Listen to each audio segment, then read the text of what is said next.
Good evening everyone. How are you? It is a great evening. Let me tell you, we had some snow on the ground, and then today the sun came out, melted all the snow. It was awesome. Just awesome.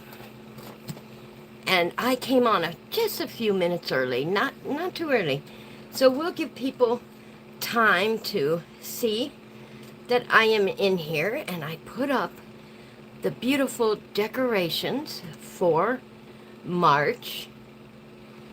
And I have little Miss Victoria with me tonight, and she is in her beautiful green and flowered dress for the spring. And of course, St. Patty's Day is coming, and she has been decorating. She has the tinsel in her hand. Hello, Paula. How are you? I have to show you this cute little chair. You can't see, but isn't that adorable? What an adorable little chair that is, with a little doll sitting in it. And I wanted to try to find a book to put in her lap, and then it dawned on me, they can't see her in the video, so that's okay. That's okay. And I can see my sign there is not showing all the way. Good, you're doing okay. Good. Are you ready for chapter 15? I sure am. Yep, I can see. I'm going to have to move the sign over a little bit. It says, "Kiss me, I'm Irish." And we put up the little Irish man over there in the back, along with the Irish hats and the butterflies. I wish you can see them. Let me see if I can. Let's adjust the camera a little bit. See if that works. You can see the beautiful flowers in the background. There we go. Just a little bit. You know, that takes away the man then, but at least you can see the pretty butterfly and the white flowers, and she has white flowers on her dress. There you go. That's a little better. Yeah. Okay. Beautiful green vase in the background. Little books. I really wanted to make it fun. And this is St. Patrick's Day month. And we wear green on St. Patty's Day. And I put up a whole video about the pinching and the why we wear green. But we are going to get started. We are on chapter 15. But before we read that, I want to go ahead, and I found these beautiful, and since we do this at night, I found these beautiful cards. Today's prayer. And that really means a lot to me, especially for nighttime, and we are reading right before we go to bed. I just thought it would be nice. So today's prayer is, "A sweet friendship refreshes the soul." Proverbs 27:9. Isn't that beautiful? A sweet friendship refreshes the soul.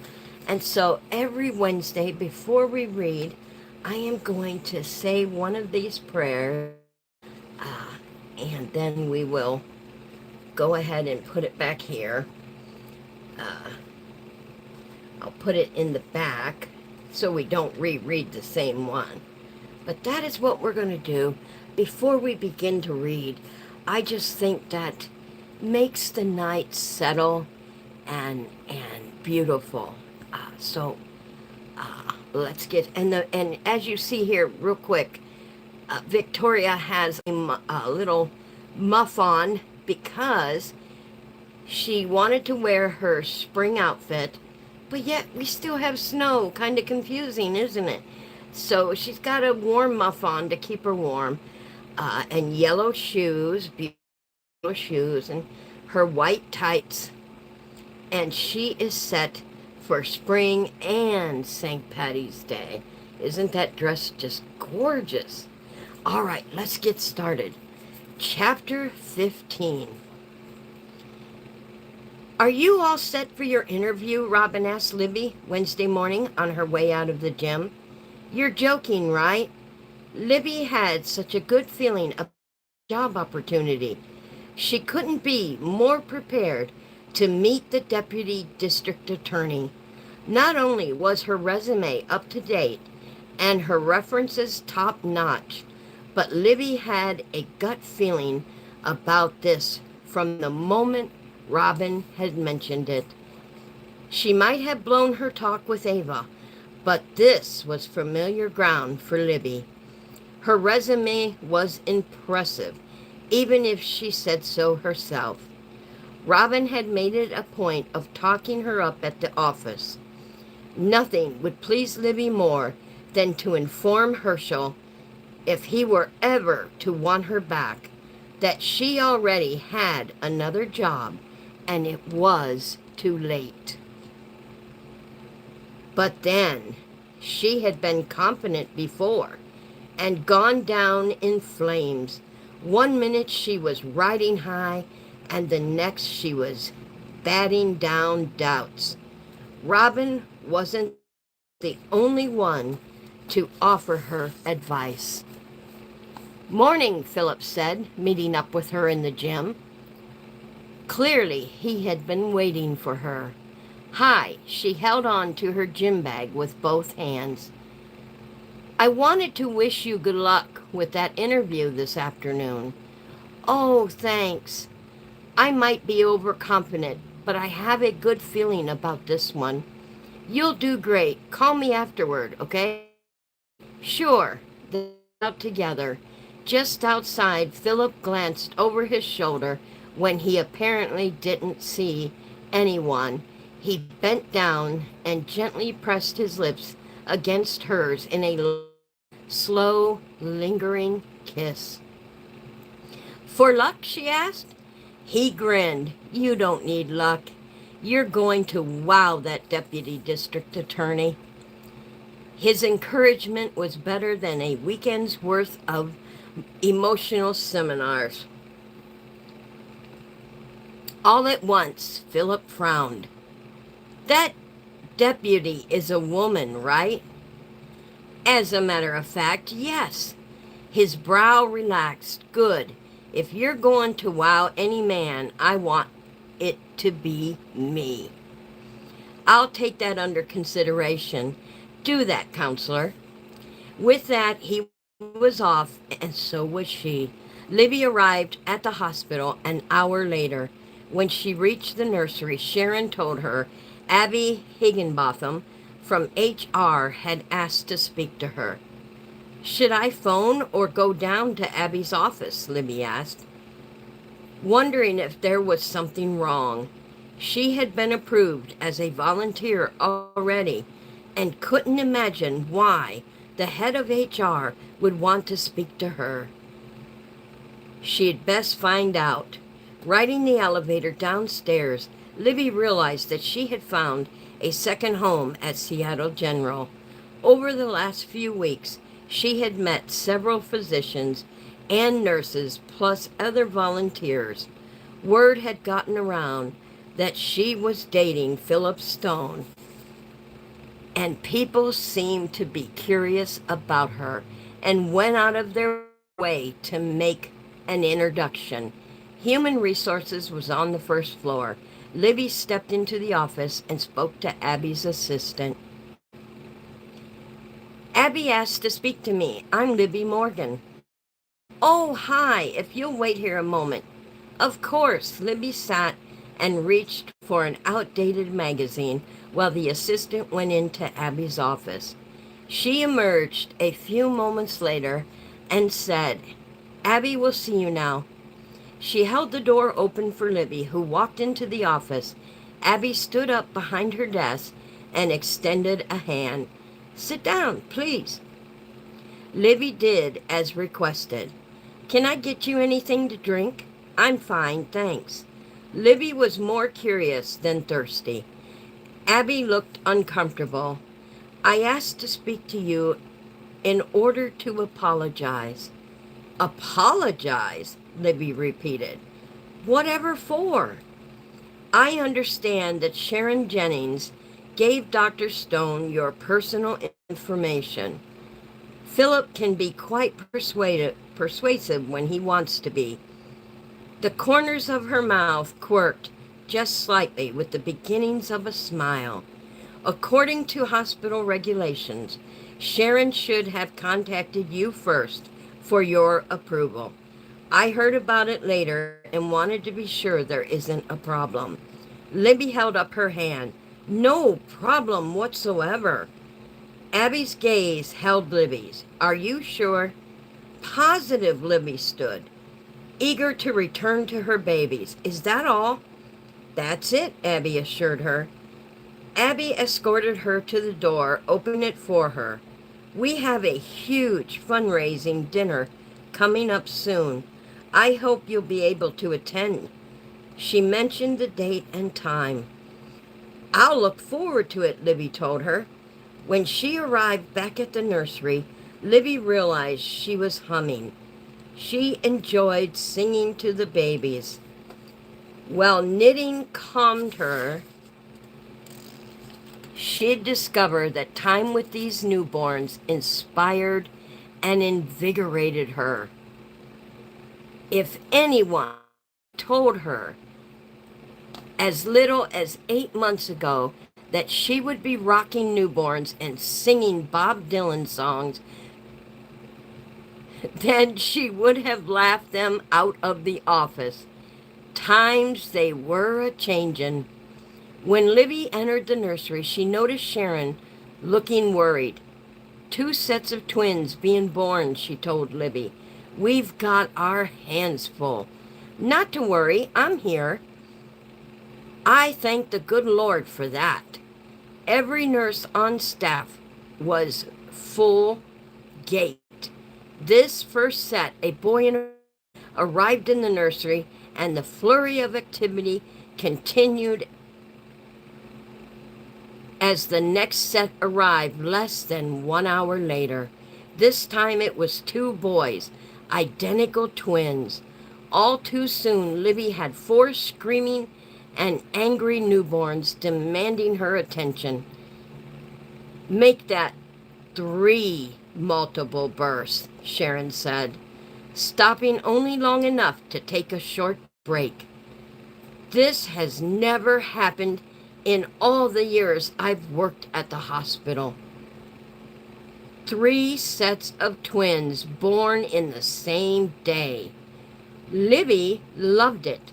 The babies filled the nursery, and she was just as busy showing off the newborns to the proud grandparents and family members. One grandmother was so excited she started to weep, and when her husband hugged her, Libby saw tears in his eyes too.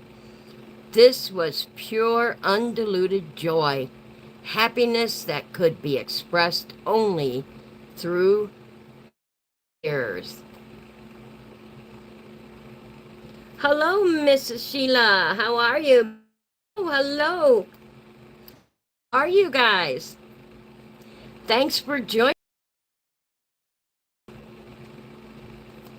Thank you. Thank you. Very nice compliment. Thank you, Miss Sheila. Libby found out front.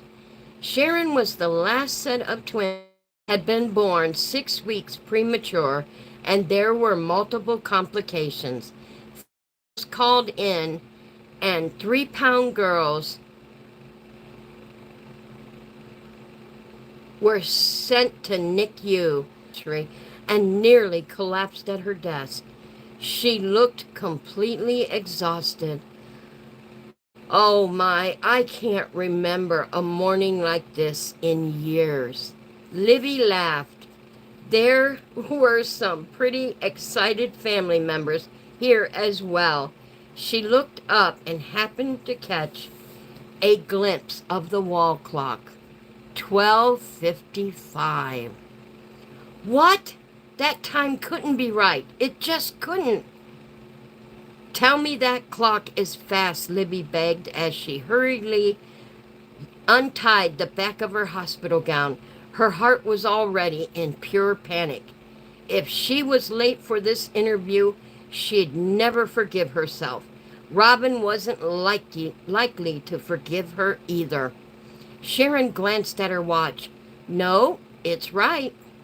My interview is today at 1, Libby cried. She raced out of the nursery and was halfway to the elevator before she realized she had forgotten her purse. Her head and heart were in total chaos as she made her way back down the hallway and grabbed it.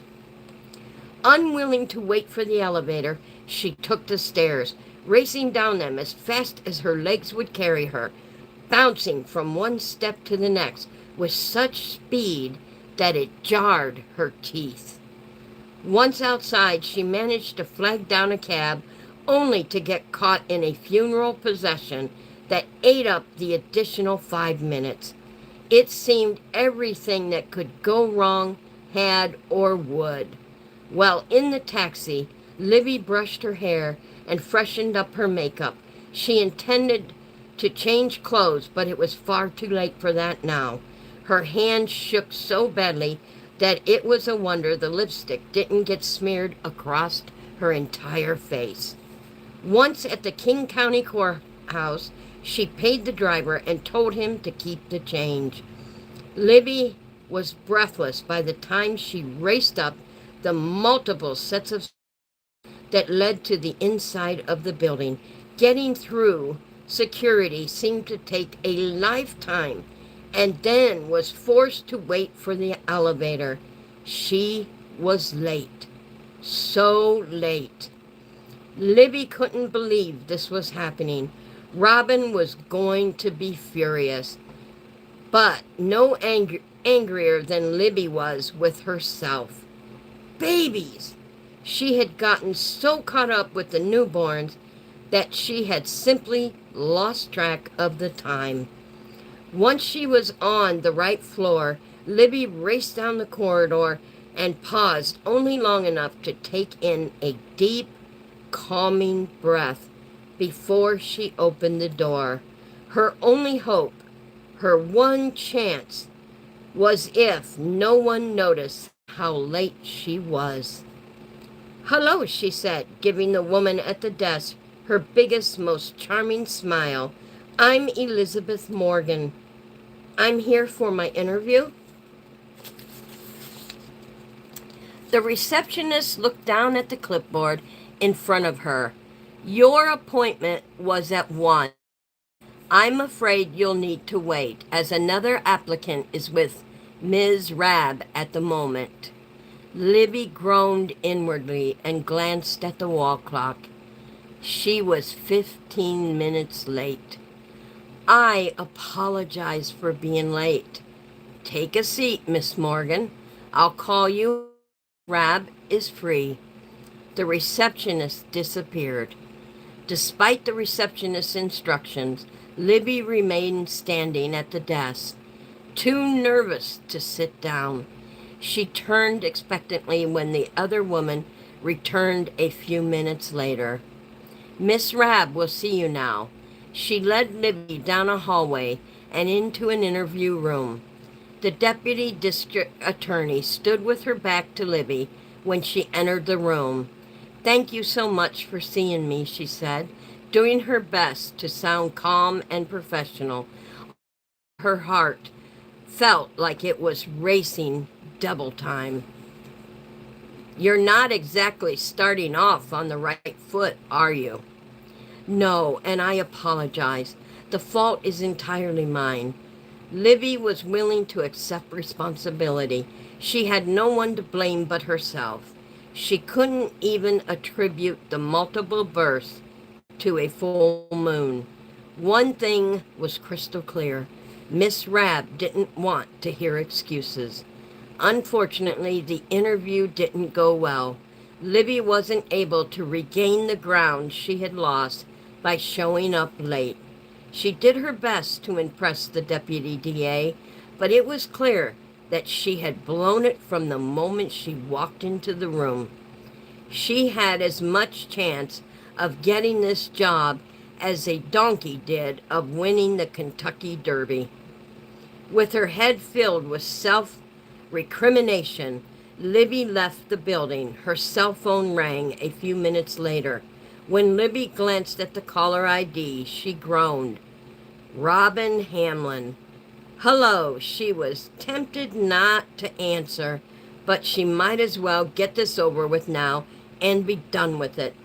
So, Robin asked, her voice bright and excited. How'd the interview go?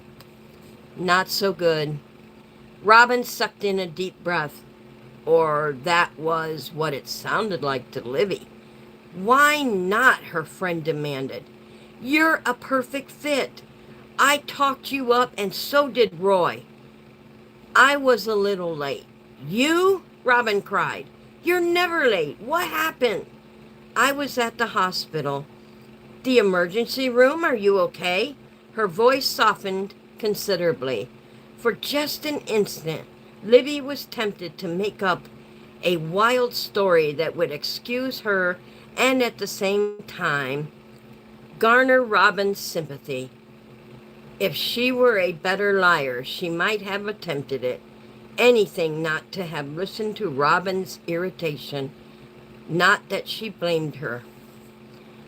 I was with the babies, and they had 3 sets of twins born this morning.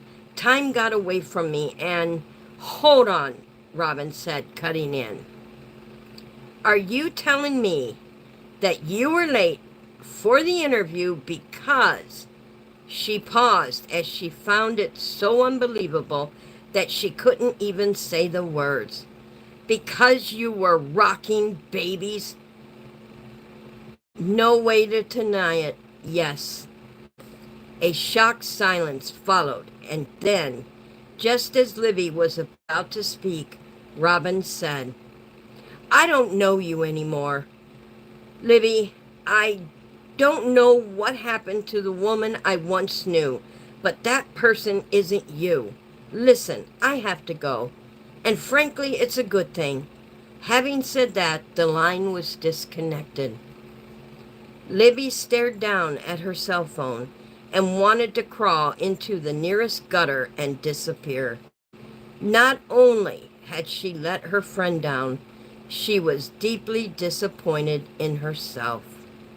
Libby decided to walk home. It was well over a mile, but the physical exertion was bound to help. If ever she needed endorphins, it was now. Unfortunately, the only thing the walk did was give her a blister on the heel of her left foot. Limping into her condo, she headed for the kitchen and poured herself a glass of ice. She called Philip, and when he didn't answer, she left a message on his voicemail. I didn't get the job. I lost track of the time and arrived late for the interview. Robin is furious with me, but no more so than I am with myself. The day she had run into Joe had been traumatic, but losing the opportunity of this job was so harrowing. Her once orderly life felt unfamiliar and completely out of control. She wanted to cry and shout at the walls.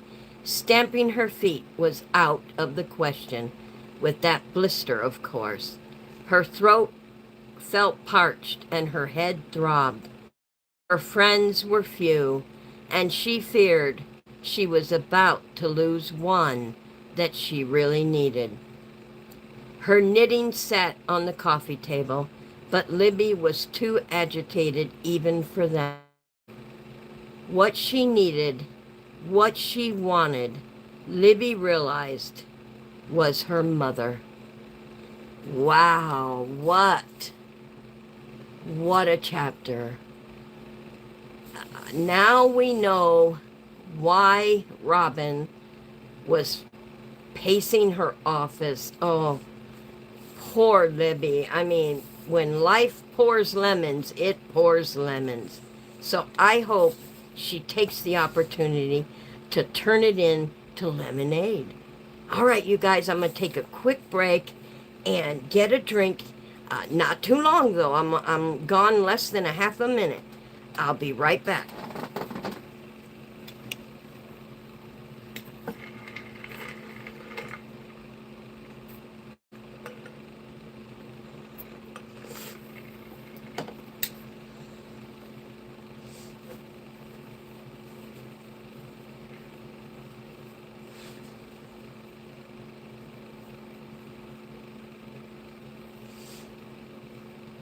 All right.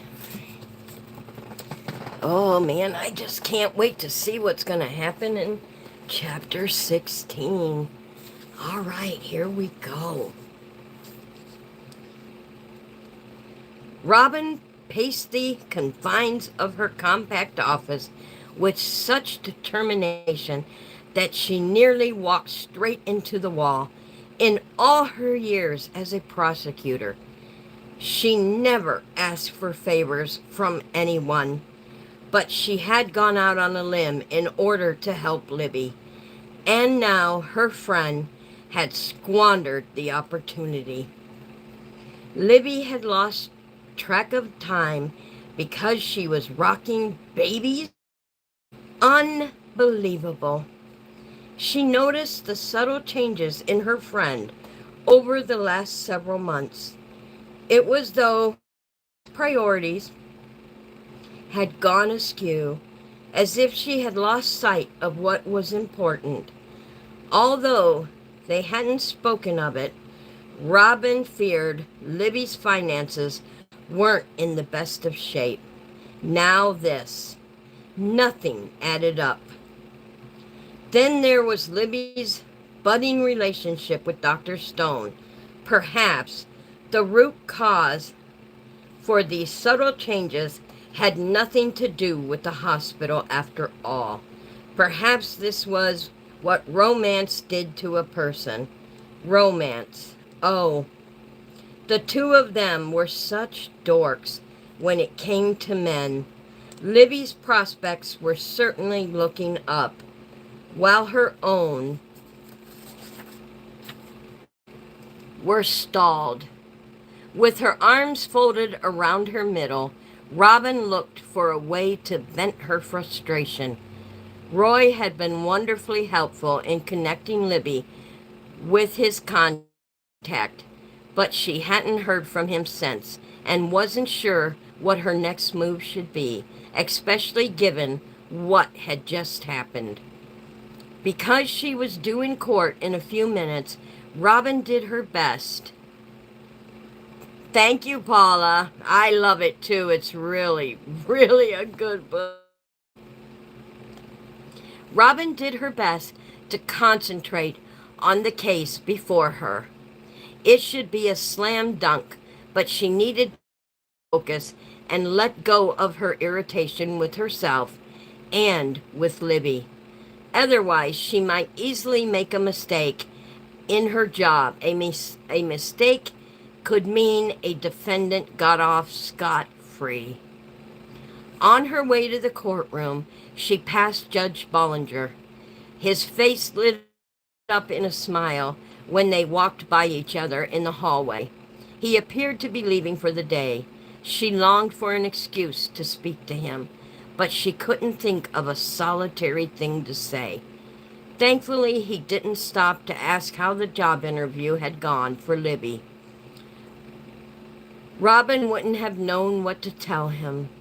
The fact was, she didn't know how to let Roy know she was interested in him, and she feared any attempt would only embarrass them both.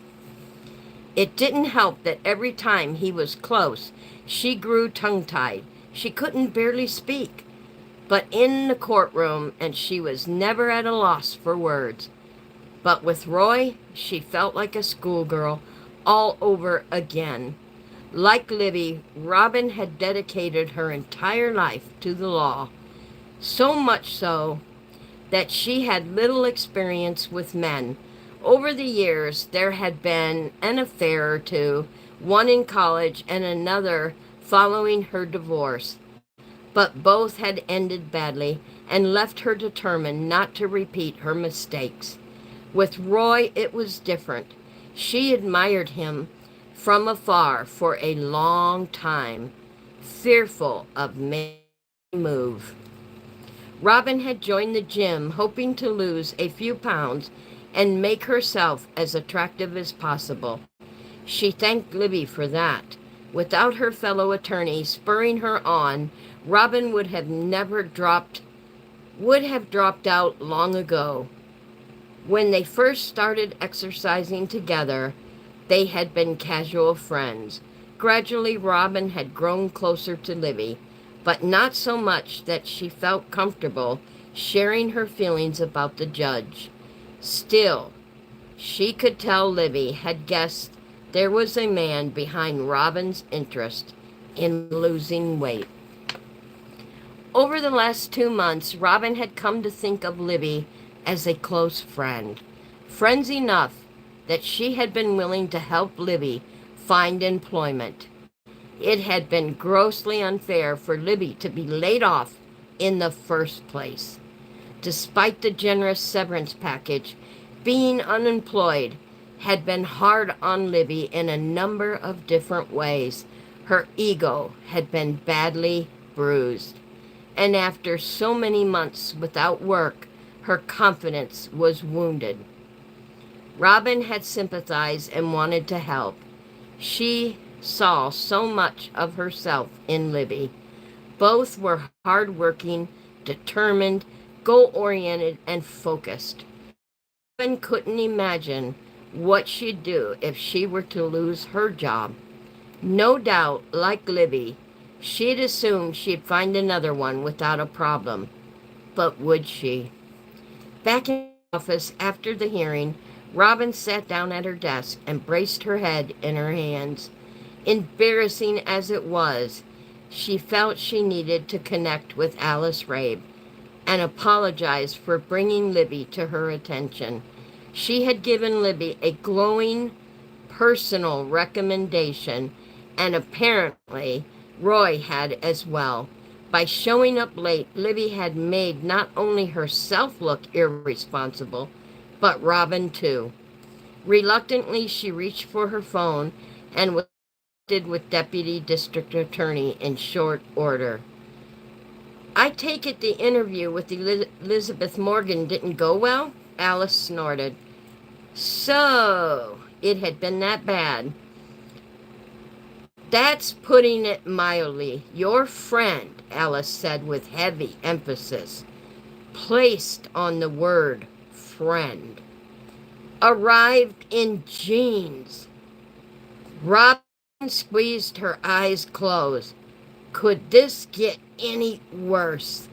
Although this isn't an excuse, I believe she was at the hospital. I didn't give her a chance to explain. To her credit, she did apologize. Alice could be very brisk, but Robin knew her to be fair. Not only did she arrive 15 minutes late, but she seemed completely unprepared for the interview, flustered, unfocused, and overly nervous. Let me assure you that Libby isn't normally like that. So you've talked to her? "I have," Robin admitted. Alice hesitated. "You said she was at the hospital." Robin regretted mentioning it. "It wasn't an emergency. She volunteers there." "Oh?" This appeared to interest the Deputy District Attorney. Robin squared her shoulders as she realized she might as well say it. Libby is generous and caring. What does she do at the hospital? Robin tucked her arm around her middle. She rocks the newborns. That is why she was late? Apparently they had gotten terribly busy this morning. Talk about weak excuses. So she didn't have time to change her clothes. Apparently not. She wanted to ask Alice how Libby's resume read. Robin had gone over it herself, had even helped Libby fine-tune it, hoping a fresh pair of eyes would help. It goes without saying, I won't be hiring your friend. I understand, Robin murmured. And then because she felt obligated, she added, I wanted to call and apologize. I feel terrible that this happened. It isn't your fault, Alice was kind enough to say. Anyway, I appreciate the call. She continued, but I believe I've already made my choice. I understand perfectly. Robin disconnected the line and exhaled deeply. A couple of days later, Robin planned to work late, like she did most nights. It was Friday, and she didn't have a single plan. That said a lot about her life. Her job was her life. Seeing what had happened to Libby made Robin decide she was in no frame of mind to remain at the office. Grabbing her briefcase, she headed out of the courthouse. Her pace was hurried, although she didn't have any place special to go or anyone to meet. She was heading towards the parking lot when she heard someone call her name. When she turned to see who it might be, she saw Roy, Judge Bollinger. Instantly, she felt her pulse accelerate. Her mouth went dry. Robin, my goodness, you move like a speed walker. He was breathless, and his round face appeared flushed. Sorry, I didn't realize you were behind me. If she had, she would have slowed down her pace. They hadn't spoken in several days, and she had despaired if they ever would again. I understand that interviews were held the other day for the position I mentioned. How did your friend do? Robin immediately looked down. Not well, I'm afraid. When she glanced up, she found that his eyes warmed with sympathy. Oh, I'm sorry to hear that. I am too. Thankfully, he didn't know the details, and she wasn't about to tell him. I know you're probably got plans this evening.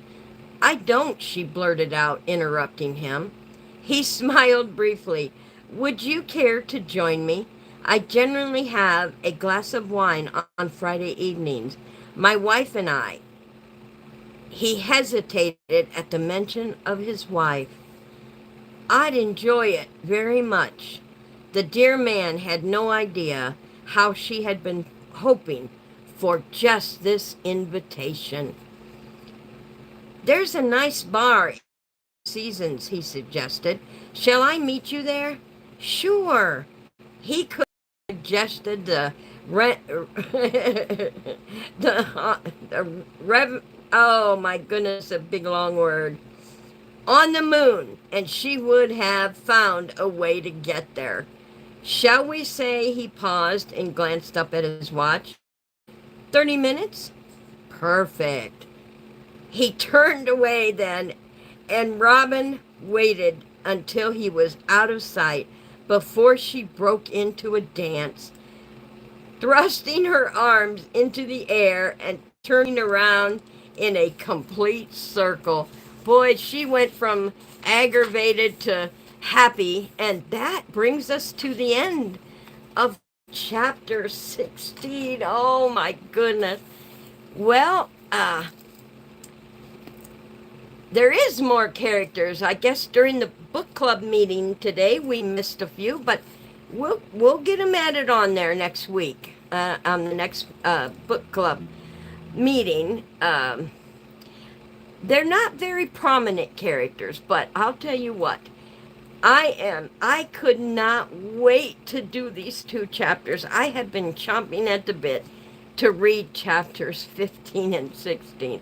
So, next Wednesday night, same place, same time, beautiful decorations to look at, and we will be heading on to chapter 17 to find out about Libby and Dr. Stone, of course, and maybe, just maybe, Ava, the pregnant teen. Thank you, everybody, for coming in, and I'm going to read this beautiful prayer once more before I end the podcast. Today's prayer: a sweet friendship refreshes the soul. Proverbs 27:9. That is so beautiful. And tomorrow is our Arts and Crafts Live, y'all. Arts and Crafts Live. Oh, it is a good book, Mary Jo. This book is so good. I'll tell you, when I last week because of the pneumonia, I was so gargling and taking the medicine the doctor gave me, doing everything I can to be able to speak clearly enough without coughing. If you notice, I didn't cough once tonight, so I'm pretty well on my way to recovery, so thank you very much. But tomorrow is Arts and Crafts, so do me a favor, y'all, hit that like. Let everybody know how good this story is. Thank you, hon. Ooh, my picture dropped. Yeah, tell your friends. Let them know. We are into an awesome book. Don't forget to vote on the next book. The video is up from the club meeting this afternoon. That was at 2 p.m. And there are 3 books in there you get to choose from. So don't forget to do that. And I will see you live tomorrow, y'all, at 2 p.m. for Arts and Crafts, putting the canopy bed together. And that is for my mini TZ. She gets to have her canopy bed. Till then, have a good night. Sleep tight. Sweet dreams.